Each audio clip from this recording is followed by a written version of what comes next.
साथियों, आपको याद है कुछ दिनों पहले मैंने आप लोगों के सामने सेशंस किए थे अंबानी की शादी को लेकर के, और मैंने बताया था कि अंबानी शादी को दिखा रहे हैं कि चिढ़ा रहे हैं। जब हमने ये सेशन किया कि अंबानी अपने परिवार की शादी से हमें चिढ़ा रहे हैं, और शादी पूर्ण होने पर मैंने ये वाला टाइटल भी डाला था कि विश्व मीडिया की प्रतिक्रिया क्या रही, जिसमें गार्डियन ने लिखा था कि भारत के शासकों की शादी संपन्न हुई। तो इस विषय पर कुछ लोगों ने मुझे कमेंट्स करके कुछ भला बुरा कहने का प्रयास किया था। उनमें से कुछ कमेंट मैं आपको दिखाना चाहूंगा, क्योंकि संभवतया कुछ लोग भारत के सबसे पैसे वाले परिवार में अपने सम्मान को ढूंढते हैं। मुझे कुछ कमेंट्स मिले थे और उन कमेंट्स में कुछ लोगों ने यह कहा था कि हम आपके साथ डिसअपॉइंटेड हैं अंकित अवस्थी। यहां पर कुछ लोगों ने मुझसे यह कहा था कि आपका पॉइंट ऑफ व्यू गलत है। अगर कोई व्यक्ति अपनी कमाई में से अपने बच्चे की शादी के लिए पैसे खर्च कर रहा है तो इसमें गलत क्या है। मुझे बहुत सारे कमेंट्स ऐसे मिले जिसमें कहा गया कि आपको फ्रस्ट्रेशन है कि आपको नहीं बुलाया गया। बहुत चलो अच्छी बात है, आपने इस लायक तो समझा।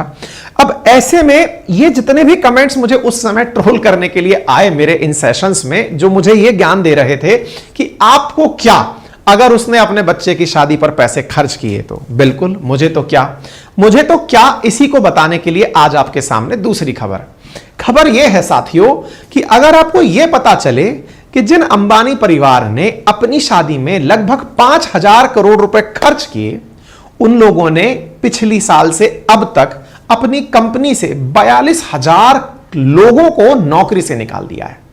42,000 लोगों को नौकरी से निकाल दिया है। इसका तो शायद आप पर असर पड़ेगा, या आप भी अभी इस गलतफहमी में जीने के लिए तैयार हैं कि नहीं, मेरा तो मान बढ़ा दिया अंबानी ने क्योंकि वो भारत का है और उन्होंने भारत के नाम पर इतना पैसा खर्च करके दिखा दिया कि देखो हम कितने अमीर हैं। अगर आपको इस बात का भी असर नहीं पड़ता तो फिर से आपको खुद से आत्म अवलोकन की आवश्यकता है कि आप क्या कर रहे हैं।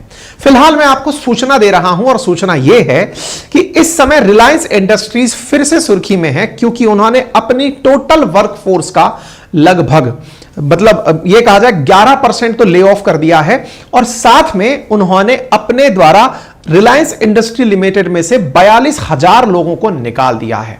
यह चर्चा तब ज्यादा बड़ी बनी जब अनुपम मित्तल, जो कि शादी.com के मालिक हैं, उन्होंने इस बात को हाईलाइट किया कि अगर ऐसी बड़ी बड़ी कंपनीज अपने यहां से इतनी बड़ी संख्या में कर्मचारियों को निकालेंगी तो फिर देश के अंदर जॉब के हालात क्या होंगे। हाल ही में एक और रिपोर्ट अंबानी परिवार की सुर्खी बनी, और वो सुर्खी थी, आपको यहां पर पता होना चाहिए कि अंबानी परिवार की जो टोटल वेल्थ है वो भारत की जीडीपी का 10% है। यह जानकारी आपको इसलिए जानना जरूरी है ताकि आप ये रिलेट कर पाएं कि जो व्यक्ति भारत की 10% संपत्ति का मालिक हो, भारत की टोटल जीडीपी का 10% एक ही परिवार के पास हो, और वो परिवार अपने बच्चे की शादी को जब करता है तो दुनिया को यह दिखाता है कि देखो हम भारत वाले हैं, और हर भारतीय उस शादी में अपने आप को गौरवान्वित महसूस करता है कि आज तो मेरे यार की शादी है, मेरे परिवार में शादी है। और उस फीलिंग के साथ में जब आपको यह पता चलता है कि यही व्यक्ति अपनी कंपनी से 42,000 लोगों को नौकरी से निकाल देता है, तो आपको यह समझने की आवश्यकता है, क्योंकि लोगों का कहना है कि सबकी सैलरी शादी में लगा दी। आपको याद होगा मेरे प्यारे साथियों कि रिलायंस के द्वारा अपने 42,000 कर्मचारियों का निकाला जाना इसलिए भी बड़ी चर्चा है क्योंकि इनके द्वारा शादी में लगभग 5,000 करोड़ रुपए खर्च किए गए थे। 5,000 करोड़ खर्च करने पर कई समझदारों ने कहा था कि साहब अंबानी साहब ने तो अपनी कमाई का मात्र 0.5% खर्च किया है 7 महीने चले लंबे इस कार्यक्रम के अंदर। मैं आपको बता दूं, हाल ही में ही ह्यूरून इंडिया लिस्ट के अंदर पता चला है कि भारत की टोटल जीडीपी अगर 280 लाख करोड़ की है तो इन भाई साहब की अपनी नेटवर्थ 25 लाख करोड़ की है, और 25 लाख करोड़ की अंबानी फैमिली भारत की टोटल जीडीपी के 10% के बराबर वैल्यू रखती है। अगर आप इसमें भी अपना गर्व ढूंढते हैं तो फिर से आपको आत्म अवलोकन की आवश्यकता है। 140 करोड़ भारतीयों में से एक व्यक्ति के परिवार के पास 10% संपत्ति। अगर आप इसे आर्थिक असमानता में नहीं देखते तो यह सोचने की बहुत बड़ी आवश्यकता है। मेरे प्यारे साथियों, अगर आप कोई फेक घमंड पालते हैं, घमंड इस बात का कि जब भारत की प्रति व्यक्ति आय निकाली जाती है तो नॉमिनल जीडीपी के अंदर कुल जनसंख्या का भाग दे दिया जाता है और आपको गौरवान्वित कराया जाता है कि खुश हो जाओ कि आपके पास इतना पैसा है, तो आपको सोचने की जरूरत है कि आज आप जिस संपत्ति को अपना मानकर खुश हैं, असल मायने में वो किसी और की है। मेरे प्यारे साथियों, आपको यह जानकारी तो अच्छे से होगी जो आपने देखी कि 7 महीने तक इन भाई साहब की शादी चली थी और इस शादी में देश और दुनिया की तमाम वो हस्तियां पहुंची जिन्होंने पैसे से क्या कुछ किया जा सकता है उसका एहसास लिया। यह एहसास लिया कि कैसे भारत के अंदर बड़े बड़े लोग ये देखने आ सकते हैं कि पैसा तो होता है, खर्चने की पावर क्या होती है वो देखने के लिए चलो इंडिया चलते हैं। चाहे फिल्म अभिनेता हो, चाहे भारतीय राजनीति के बड़े नेता हो, सभी इसी शादी में इस तरह शरीक हो रहे थे कि यहां पर सत्ता पक्ष और विपक्ष एक हो जाता है।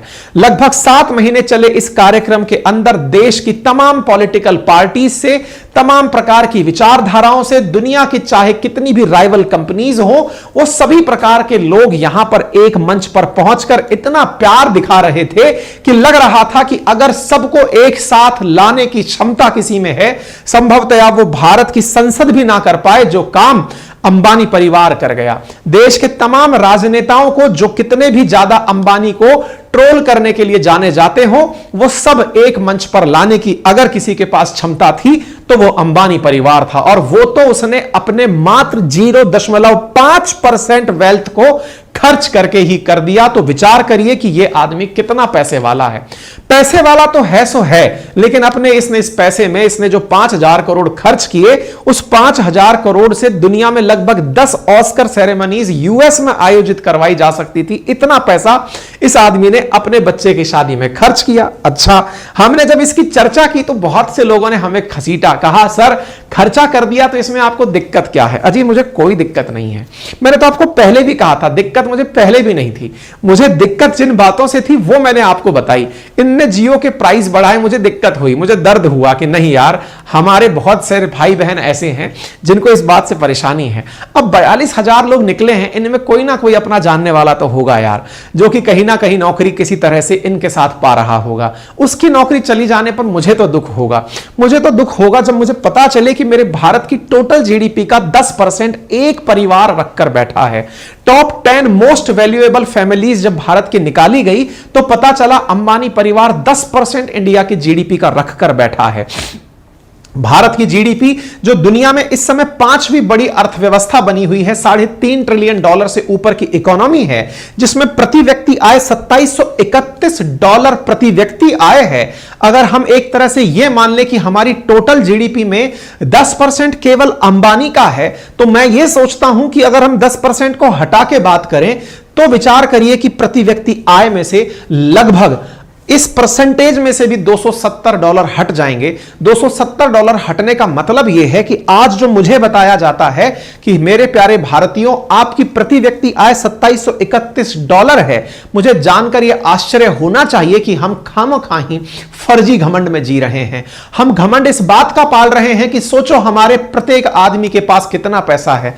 नहीं मेरे प्यारे साथियों, इस लिस्ट ने यह बात प्रूव कर दी है कि एक व्यक्ति 10% लेकर बैठा है, और भारत के जो टॉप 10 लोग हैं ना, उनकी अगर संपत्ति मिला दी जाए, टॉप 10 परिवारों की संपत्ति मिला दी जाए तो भारत के 20% जीडीपी के लगभग पहुंचती है। विचार कीजिए कि भारत अगर 3rd लार्जेस्ट इकोनॉमी बनने का सपना देख रहा हो और उस समय पर भारत के टॉप 10 परिवारों के पास भारत की कुल संपत्ति का 20% हो, तो हमारे साथ कितना बड़ा ब्लफ हो रहा है कि हमको यह बताया जाता है कि भारत अमीर हो रहा है। जी नहीं, भारत की आर्थिक असमानता बढ़ती जा रही है, गिनी कफिशिएंट बढ़ता जा रहा है। यह भारत के लिए अच्छी बात नहीं है। आपको जानकर आश्चर्य होगा कि भारत के जो बड़े पैसे वाले परिवार हैं उनमें अगर अंबानी 1 पर है, बजाज 2 पर है और बिरला 3 पर है, और इन तीनों की संपत्ति अगर मिला दी जाए तो ये जीडीपी में सिंगापुर की जीडीपी से भी ऊपर निकल जाते हैं। विचार कीजिए कि भारत के केवल 3 परिवारों के पैसे को जोड़ दो तो ये सिंगापुर की जीडीपी को क्रॉस कर जाते हैं। भारत के टॉप 10 की जीडीपी जोड़ दो तो वो भारत की 20% जीडीपी को कवर कर जाते हैं। आप विचार करें, इसका आपको घमंड करना है या इस बात पर दुख करना है? दुख बोलना मेरे लिए इसलिए जरूरी है क्योंकि आप समझें कि हमारे देश के सभी संसाधनों पर अगर किसी पर्टिकुलर परिवार का ही कब्जा है, अगर किसी पर्टिकुलर कंपनी का कब्जा है, तो यह भारत के उन मूल सिद्धांतों के खिलाफ है जहां कहा गया है कि संसाधनों का बंटवारा होना चाहिए, equal distribution of wealth and resources होना चाहिए। आज इस आर्थिक असमानता के लिए दूर करने के लिए क्या कुछ सरकारी प्रयास किए जा रहे हैं, आप और हम कितने ज्यादा जागरूक हैं, या फिर इनके वैल्यू को देखकर हम गौरवान्वित हो रहे हैं कि उस लिस्ट में चलो बढ़िया है कि कोई भारत का आदमी तो है, चलो ये तो अच्छी बात है कि कोई भारत का आदमी है जिसने सिंगापुर की इकोनॉमी को पीछे छोड़ दिया है। हां, आप में से कुछ लोग इस बात का गर्व पालते हैं कि आपको क्या, वो भी जो काम कर रहा है वो हमारे लिए ही तो कर रहा है, उसकी वजह से ना जाने कितने लोग शेयर मार्केट में पैसा बना रहे हैं, उसकी वजह से ना जाने कितने लोग रोजगार पा रहे हैं। जब बात रोजगार की हो तो चाहे अंबानी परिवार हो, चाहे बजाज परिवार हो, चाहे बिरला परिवार हो, निश्चित ही इन्होंने भारत का नाम दुनिया में बढ़ाया है। लेकिन यह आवश्यकता समझने की है कि जब आपको आवश्यकता लगती है हमसे पैसे खींचने की तो आप रिचार्जेस बढ़ा देते हैं, वैल्यू इंक्रीज कर देते हैं, जिस वैल्यू के इंक्रीज होने से और जो कॉम्पिटिटिव कंपनीज हैं वो भी प्राइस बढ़ा देती हैं। इसका मतलब आपके लिए हम केवल चूहे हैं जिन पर प्रयोग किया जा रहा है। एक तरह से यह समझिए कि आप खुद डिसाइड करते हैं कि इन्हें कितने रुपए में क्या दिया जाए, कितने रुपए में क्या ना दिया जाए। तो क्या यह मान लिया जाए कि सही मायने में शासन तो यही लोग कर रहे हैं, बाकी हम लोग तो चुनाव देखकर और खेलकर खुश हो रहे हैं, क्योंकि ये डिसाइड करते हैं कि भारतीयों को कितने रुपए में क्या मिलना चाहिए।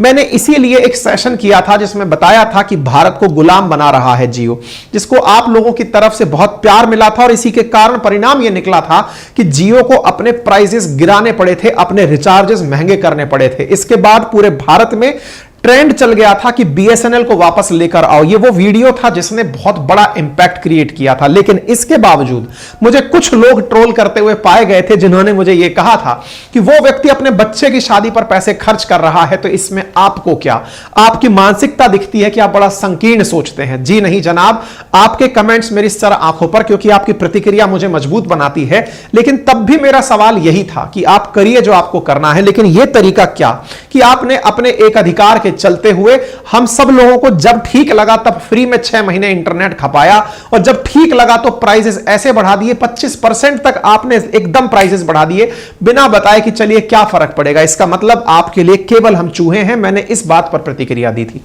इसी के साथ साथ जब यह दूसरी खबर आपको पता चलती है तो यह उन लोगों के चेहरे पर एक करारा अलर्ट है जो यह मानते हैं कि जनाब आप बार बार ये कह रहे थे कि ये आदमी नौकरी देता है इसलिए पैसे वाला हुआ तो क्या बुरा है। तो आइए ये खबर आपके लिए है, क्योंकि रिलायंस इंडस्ट्रीज ने अपना लगभग 11% टोटल वर्कफोर्स का ले ऑफ कर दिया है। और ये खबर इसलिए बड़ी बन जाती है क्योंकि अनुपम मित्तल भी इस बारे में चर्चा कर रहे हैं। अब आप पूछेंगे ये कौन है और इनकी बात हम क्यों सुने। असल में ये शादी.com वाले हैं जिन बिचारों की कुल वैल्यूएशन कंपनी की 2500 करोड़ रुपए है, यानी कि अगर हम बिलियन टर्म्स में बात करें तो 300 मिलियन डॉलर की बेचारे कुल वर्थ रखते हैं। ये सोचते हैं कि इतना मेहनत करके हमने कंपनी बनाई दुनिया की शादी कराने के लिए, उससे थोड़ा बहुत पैसा बनाने के लिए, और ये आदमी है कि 5000 करोड़ यानी इनकी कंपनी की कुल कीमत से जस्ट डबल तो केवल बच्चे की शादी में खर्च करके भूल जाता है। दर्द तो इनका होना ही था, दर्द शादी का था लेकिन फूटा कहीं और। इन्होंने कहा कि साहब आपने 42,000 लोगों को नौकरी से निकाल दिया, और इनके द्वारा जब यह बात उठाई गई तो निश्चित ही सोशल मीडिया पर यह बात चर्चा का विषय बनी, क्योंकि पिछले साल से इस साल के जब आंकड़े कंपेयर किए गए तो पता चला कि आपने नौकरी से लोगों को निकाला है, और पिछले साल से अब तक 42,000 लोगों को निकाला है।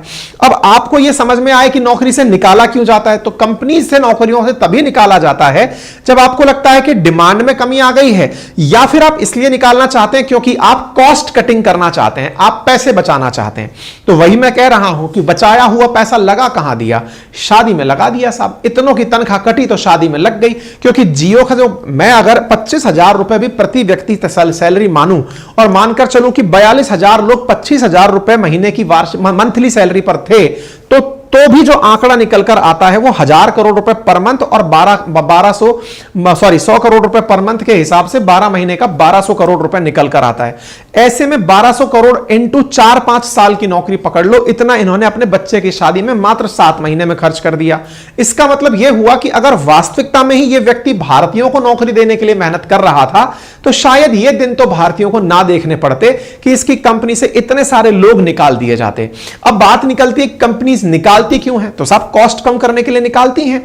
इसलिए निकालती हैं ताकि स्टाफ को कम करके और जो अन्य रिसोर्सेज हैं उन्हें कहीं और डाइवर्ट किया जा सके, या कंपनी कहीं और जा रही होती है या किसी के साथ मर्ज कर रही होती है तो निकालती है। इसलिए यह अपने आप में एक बड़ा नियम वो बन के आता है कि फाइनेंशियल ईयर 2024-23-24 में इन्होंने 42,000 कर्मचारियों को नौकरी से निकाला है, और सबसे ज्यादा नौकरी जो कम ही है वो है रिटेल सेगमेंट में। रिटेल का मतलब हुआ जो खुदरा बाजार चल रहे हैं उसमें से इन्होंने नौकरियों को कम किया है। अब आप पूछेंगे ये कैसे, क्योंकि साहब इन्होंने जियो जो ला रखा है, जियो के अंदर आने वाले समय पे जब घर बैठे ही आपको सब चीजें मिल जाएंगी तो फिर दुकानें खोलने की जरूरत क्या है, क्योंकि इन्होंने इंटरनेट के माध्यम से व्हाट्सएप का इन्वेस्टमेंट लिया हुआ है, जकरबर्ग से इन्वेस्टमेंट लिया हुआ है। अब तो ये घर बैठ करके आपको सामान पहुंचाएंगे, दुकानों की जरूरत ही क्या है। पहले दुकानदार मार दिए, फिर दुकान खुद की खोली, उसमें लोग जो चलाने वाले थे उनको नौकरी से निकाल दिया। तो और मनाइए खुशियां, बधाई हो, अनंत की शादी हुई है। ऐसे में इनकी इतनी सारी जो कंपनीज आपको दिख रही हैं, ये सारी कंपनीज को चलाने वाला रिलायंस अगर कर्मचारियों की कटौती कर रहा है तो संभवतः एक बड़ा सवाल फिर आपके सामने खड़ा होता है कि ये जॉब में जब कटौती हो तो उससे बचा कैसे जाए। आज रिलायंस का जो शेयर चल रहा है उसके अंदर थोड़ी वैल्यू के अंदर कमी जरूर देखी गई है, लेकिन बड़ा सवाल यह है कि कभी अगर ऐसा हो तो हम अपने आप को छटनी से कैसे बचाकर चलें, क्योंकि दुनिया भर में चाहे गूगल हो चाहे माइक्रोसॉफ्ट हो, जैसे जैसे टेक्नोलॉजी बढ़ती जा रही है लोग अपने आप को कमी, लोगों के कर्मचारियों को कम करते जा रहे हैं, टेक्नोलॉजी से काम कराने लग रहे हैं। इसलिए ध्यान रखिए, जब जब आपको ऐसा लगे कि कंपनी छटनी कर सकती है और मुझे जॉब में बने रहना है, तो पहले अंदर पते की बात जान लीजिए। हमेशा जिस भी काम में आप हैं उसमें अपने आप को स्किल डेवलपमेंट कराते रहिए, कुछ नया सीखते रहिए। जैसे आज मान लीजिए मैं भी हूं और मुझे लगता है कि यह फील्ड पता नहीं कहां जाएगा, ऐसे में अगर मैं कोई अतिरिक्त स्किल सीख लेता हूं, अतिरिक्त स्किल का मतलब है कि मैं आर्टिफिशियल इंटेलिजेंस सीख लेता हूं, कोई नई भाषा सीख लेता हूं, कुछ मैं कोई नई चीज सीख लेता हूं। कहने का मतलब है अपने आप को हर समय अपडेट रखिए अगर आप कंपनी के लिए काम के बने रहना चाहते हैं। नंबर दूसरा, आप कोई भी क्रूशियल प्रोजेक्ट अगर कंपनी शुरू कर रही है, बहुत सारे लोगों में यह देखा गया है कि अगर मान लीजिए कि कंपनी के किसी मैनेजर ने या फिर मालिक ने या कोई भी व्यक्ति जो की पर्सन है उसने आपसे कोई काम कहा कि यार ये काम करोगे क्या, आप कहोगे कि यार कंफर्ट तोड़ करके मैं ये काम क्यों करूं, मेरा काम तो बस ये 4 काम करना है, कंप्यूटर के सामने 8 घंटे बैठना है, मेरी तनख्वाह तो इतने में ही आ रही है। आप अक्सर ऐसी जिम्मेदारियों को लेने से जब बचते हैं तो कंपनी समझती है कि इनको जब हमारे किसी भविष्य की महत्वाकांक्षा में इंटरेस्ट ही नहीं है तो छोड़ते हैं, इन्हीं को निकालते हैं। तो कंपनी जब ले ऑफ करती है ना तो कुछ पैरामीटर्स देखती है, किसके पास स्किल ज्यादा है उसको अपने साथ रखती है, कौन ऐसा आदमी है जो बढ़ चढ़ के पार्टिसिपेट करता है उसे परमानेंट अपने साथ रखना चाहती है। जो व्यक्ति ऐसे होते हैं कि यार छोड़ इसको निकालते हैं क्योंकि इसके जाने से कोई फर्क नहीं पड़ेगा। मतलब यह है कि आप उस कंपनी के लिए वैल्यू एडिशन कर रहे हैं या नहीं, यह बहुत मैटर करता है। आपका होना अगर किसी कंपनी को फायदा पहुंचाने जैसा लगे तो निश्चित ही कंपनी चाहे गड्ढे में चली जाएगी लेकिन आपको साथ रखकर चलेगी। इसका मतलब यह हुआ कि स्किल डेवलपमेंट करते रहिए। अब बड़ा सवाल यह बनता है, सर मैं कंप्यूटर पे तो बड़ा अच्छा हूं या मैं कारीगरी में तो बहुत अच्छा हूं, लेकिन साहब मैं व्यवहार कुशल नहीं हूं, मैं मुंह से जो मन में आता है बक देता हूं, किसी से भी लड़ लेता हूं, 4 गालियां निकाल देता हूं, झगड़ा कर लेता हूं। यह मेरा केवल व्यवहारिक एक्सपीरियंस है कि अगर आप कोई भी भाषा जानते हो, हिंदी, इंग्लिश, क्षेत्रीय भाषा जैसी भी जानते हो, लेकिन अपने भाषा में सामने वाले के सम्मान का संपूर्ण ख्याल रखिए। अगर आप कर्मचारी हैं और आप अन्य साथियों के भी सम्मान का ख्याल रखते हैं तो वो कर्मचारी भी चाहते हैं कि आप कंपनी में बने रहें। ऐसे में आपकी सॉफ्ट स्किल्स, आपकी पर्सनैलिटी बहुत काम आती है, ठीक है ना। और ऐसे में अगर कभी कंपनी आपसे आकर यह कहे कि फिलहाल हमारी आर्थिक स्थिति ठीक नहीं है, क्या आप कम पैसे पर काम करने के लिए तैयार हैं? एक समय होता है जिस समय आप कहें कि नहीं साहब मैं तो छोड़कर जा रहा हूं, किसी और के साथ काम करूंगा, इतने में तो कहीं और काम मिल जाएगा। बस यहां याद रखिएगा कि आपको उस समय पर अपने साथ एडजस्ट करने का नेचर लेके आना है कि ये कंपनी, अगर मैं आज इसके बुरे समय पर साथ रहा तो जब ये कंपनी अच्छे समय पर जाएगी तो ये मुझे साथ रखेगी। और यकीन मानिएगा, ऐसे तमाम लोग जो कंपनीज में लंबे समय तक मतलब उतार चढ़ाव में साथ होते हैं, वो ही बहुत आगे तक जाते हैं। ये मैंने एडिशनल एडवाइस बीच में डाल दी है। जो लोग नौकरी पेशा वाले लोग हैं, प्राइवेट सेक्टर में काम कर रहे हैं, जिन्हें किसी भी समय बढ़िया उपलब्धियां मिल सकती हैं या किसी भी समय झटका, वो इन नेचर्स को अपने अंदर डाल लें। वापस से आते हैं रिलायंस के ऊपर कि अगर ऐसा कुछ होता है तो क्या फर्क पड़ता है। देखिए, जब कंपनी नौकरियों से लोगों को निकालती हैं तो मार्केट में कंपटीशन बहुत बढ़ जाता है। क्यों बढ़ जाता है? फिर और कंपनी भी सोचती है जब रिलायंस ने निकाल दिया तो चलो अपन भी निकालते हैं, क्योंकि लेबर सस्ते में मिल जाएगा। यही कारण है कि वर्ल्ड बैंक ने, अभी मैंने 4 दिन पहले अपनी पाठशाला पर एक सेशन डाला है जिसमें मैंने बताया है कि वर्ल्ड बैंक ने हाल ही में भारत को चेतावनी देते हुए कहा कि अमेरिका का 1/4 प्रति व्यक्ति आय तक भी भारत को पहुंचने में 75 साल लगेंगे। इसका मतलब समझिए, इसका मतलब यह है कि इंडियंस का इतना सस्ता लेबर उपलब्ध है कि अगर आप वैल्यूएबल होने भी लगते हैं, आपको निकालकर सस्ते में लोगों को रखने की कला कंपनी सीख जाती है कि बोले छोड़ो, निकालो इसे, सस्ते में लोगों को रख लो।